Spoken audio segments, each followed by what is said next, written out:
ডাক্তারবাবু, আপনার হাতের লেখা এতই বাজে যে কোনো ওষুধের দোকান সেটা পড়তে পারছে না। আমার হাতের লেখা বাজে মানে কি? আমি এত ওষুধ লিখলাম, কোনো সমস্যা হয়নি। কোন ওষুধটা বুঝতে পারিনি বলো? এই তো প্রেসক্রিপশনের একদম ওপরে যেটা লিখেছেন, এটা নিয়ে তো আমি 50টা দোকান ঘুরলাম, কোনো দোকানই বলতে পারলো না। আরে আরে, ওটা ওষুধ কোথায়?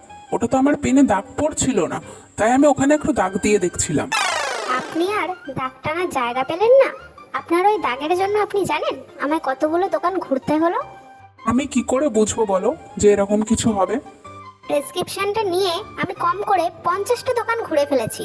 তার মধ্যে বেশ কিছু জন বলল এই ওষুধ নাকি এখন আর পাওয়া যাচ্ছে না।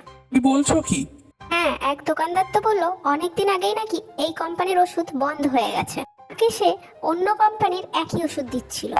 আর একজন বলল এই ওষুধ নাকি এখন আর বাজারে নেই, আমাকে ব্ল্যাকে কিনতে হবে, তার জন্য সে আবার 10,000 টাকা চাইছিল। কি বলছো কি তুমি?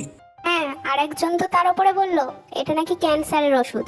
আমায় আবার জিজ্ঞাসা করছে কার জন্য ওষুধ নিচ্ছি আমি। আপনি দয়া করে আর কোনো প্রেসক্রিপশনের ওপর কালি চেক করবেন না, না হলে বলা যায় আমার মতো অন্য কাউকেও কোথায় কোথায় পাঠিয়ে দেবে, কি ওষুধ কিনে দিয়ে দেবে।